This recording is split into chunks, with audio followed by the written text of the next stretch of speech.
like I say, we need about 55 to 58 degrees to get that to go. Once these fish reach, once the water temperature reaches this 55 degrees, these male fish start moving in. And this is what starts that process. Enough male fish move into these shallow areas where the testosterone level in these areas get real high. And this is what the female sends to move in behind them. Okay? It happens with walleye, it happens with crappie, it happens with bass, it happens with most of their species. Is that the male fish will move in first. And then the testosterone level gets real heavy in that water, and the females can smell it. That's what pulls them in. Okay? Male fish get in there, they fan these beds out, they pick rocky areas, something that they can keep very clean, and for the females to deposit their eggs. Okay? Once these fish deposit their eggs, the male fish hang with the fry until they hatch. And after they hatch, they hang with them for about 24 hours, and they guard those small fry. So they've got 24 hours after they hatch. They've got protection. After that, it's safety in numbers, and it's all up to Mother Nature to make them get acceptable for us to bring them home to the dinner. Okay? So, what are we doing to catch these fish? Okay? Once these fish make that transition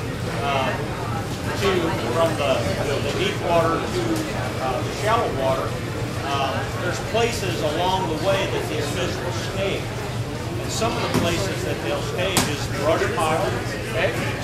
I kind of brought a little brush pile here that we're going to demonstrate where these fish move to. They also move to standing timbers.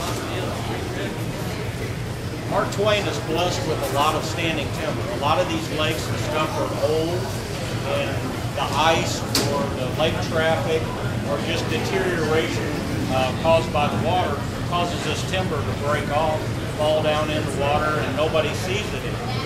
Mark Twain still has a lot of visible timber, so it's easy for people to find it and to fish it. A lot of times when this water's warming up, there's certain things that grow on this timber, and they grow on the brush pile. And what it is it's an algae.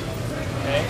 This algae sticks and clings to the standing timber and the brush pile, and the bait fish go to this. When the bait fish go to this, they start feeding on these algae particles.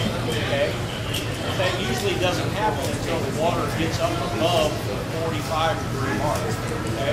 So when you have a migration of fish that are wanting to move out of deep water and move shallow, and then you have the bait fish also wanting to move out of the deep water and move shallow, okay? The littler fish are going to get ate by the bigger fish.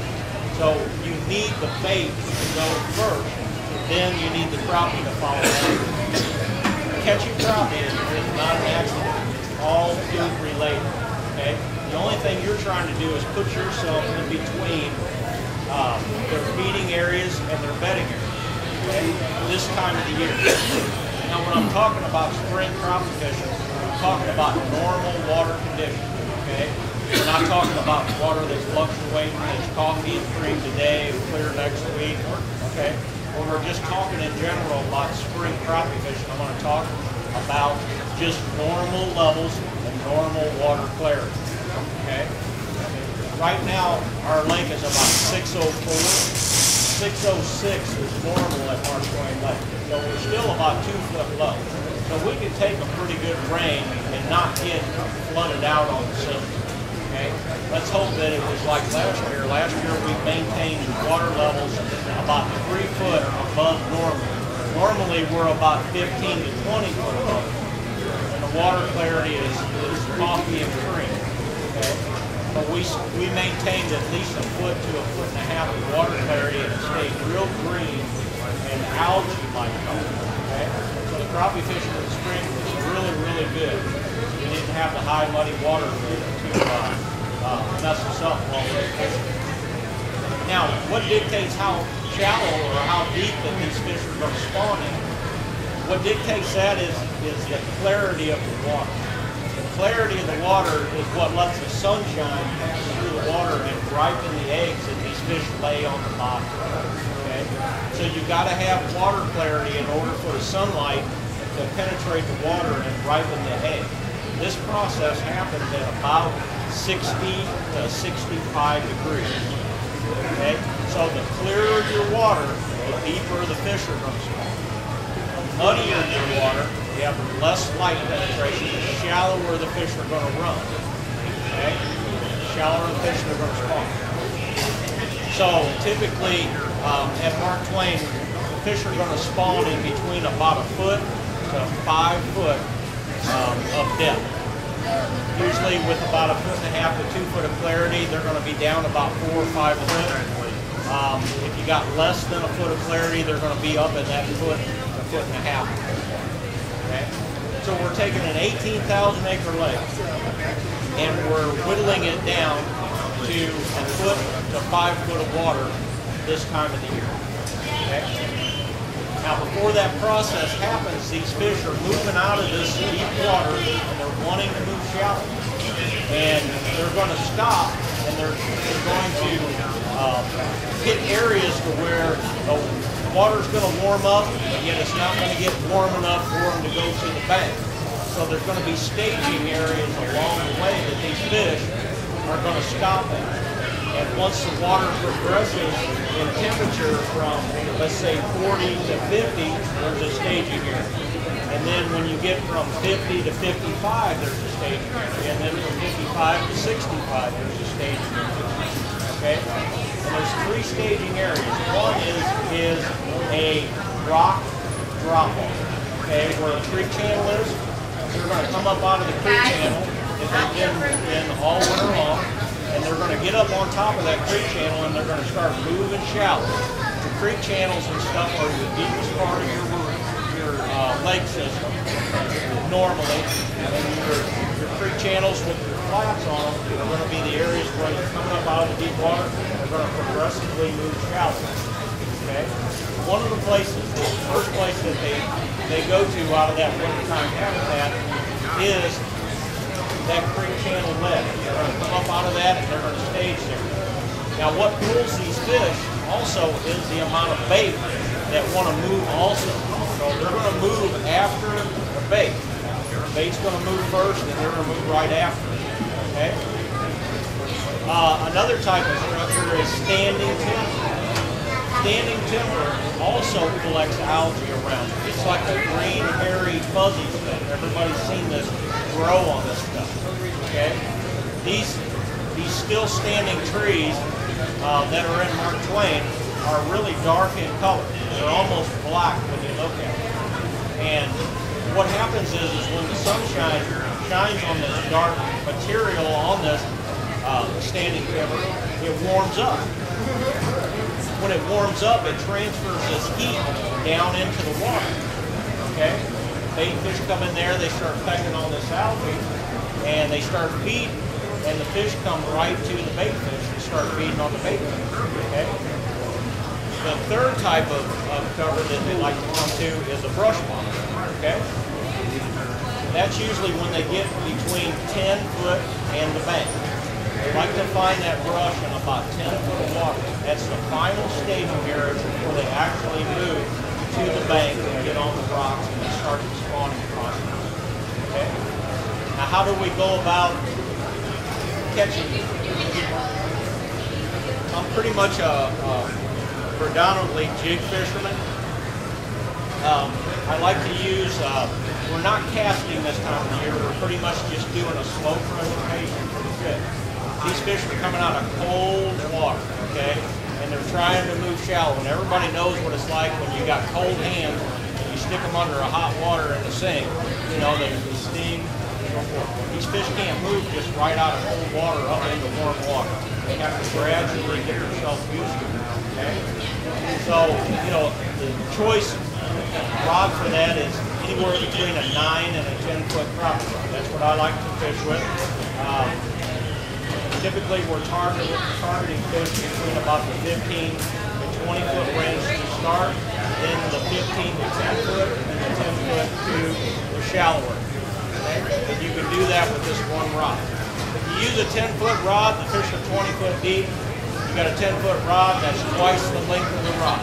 Okay? No brainer. You know, if you're 15 foot, it's half the rod.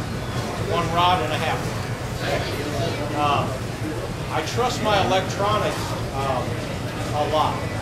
When I pull in over a group of fish, these electronics don't lie. Even though the fish only go one way on the stream, I mean, these things do not lie to you. Okay? There could be floating debris that this is showing you as fish, but it only knows to show you as fish or as a speck. Okay? So when you see specks on it, it's usually floating debris, leaves, twigs, whatever would be floating down in the water. But usually when you see a fish on your locator, it is definitely a fish. Now how do you know what kind of fish they are? Well, if they're single fish, and they seem to be large fish, I've got my electronics set on small, medium, and large. Okay? So I know the difference between the size of the fish. If you just see a single fish, generally that's catfish or bass. Okay? When you see groups of fish that are layered on top of each other, generally that is crappie. Crappie run in a school, okay? And they are at different levels. So when you see layers of fish, that is generally crappie, is what we're going to target. Okay? It could be perch, it could be crappie, it could be small bass, but at least you're in a school of fish. You're not targeting single fish, you're targeting a school. Okay? Like I say, I like to use a 9 to a 10-foot crappie pole.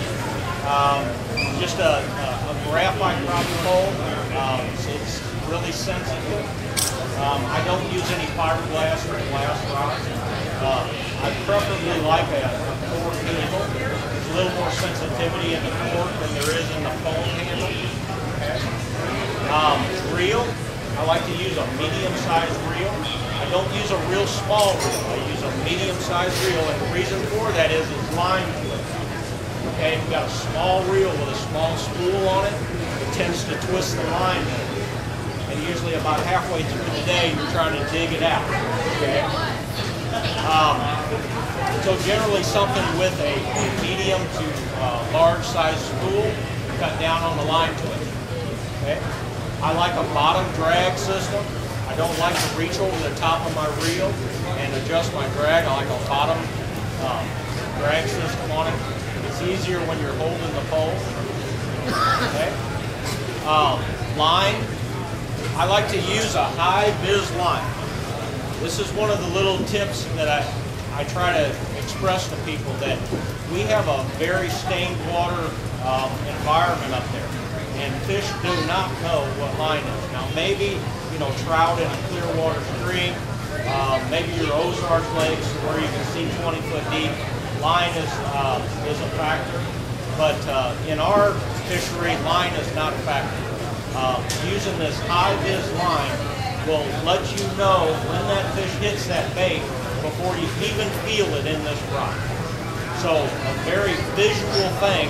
Keep your mind on this line. When you can see it, you watch it. When you can't see it, as far as the clear lines go, when you can't see it, you don't pay attention to it. So using a high-vis line will definitely help you get more fish in the boat. Okay?